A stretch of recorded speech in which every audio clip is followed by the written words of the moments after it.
Bago tayo mag-umpisa mga chong, pakilike muna na tong video dahil malaking tulong na iyan sa ating munting channel. Well, maraming ang reports ang lumalabas ngayon sa social media patungkol sa naging desisyon ng Converge Fiber Xers na i-release ang kanilang top player na si Jerome Teng. Well, ayon pa sa mga saring-saring komento ng mga fans sa social media, ang dahilan kung bakit ni-release na Converge itong si Jerome Teng ay dahil nagtitipid raw ang kumpanya at ang asking price raw ni Jerome Teng upang pumayag siya sa extension ay 800,000 pesos a month, kung saan hindi raw ito kayang i-match ng kumpanya.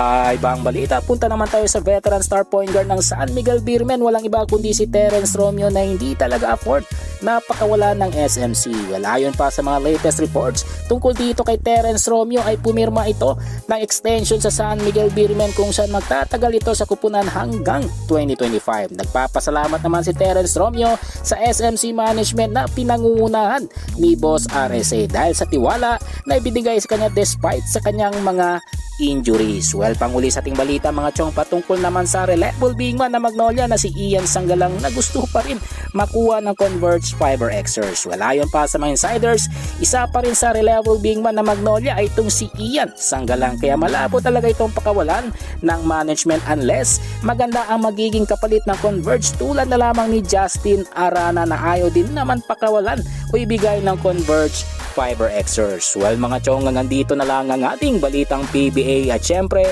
huwag kalimutan mag-subscribe at i-like itong video bilang pagsuporta. So this is Channel B once again.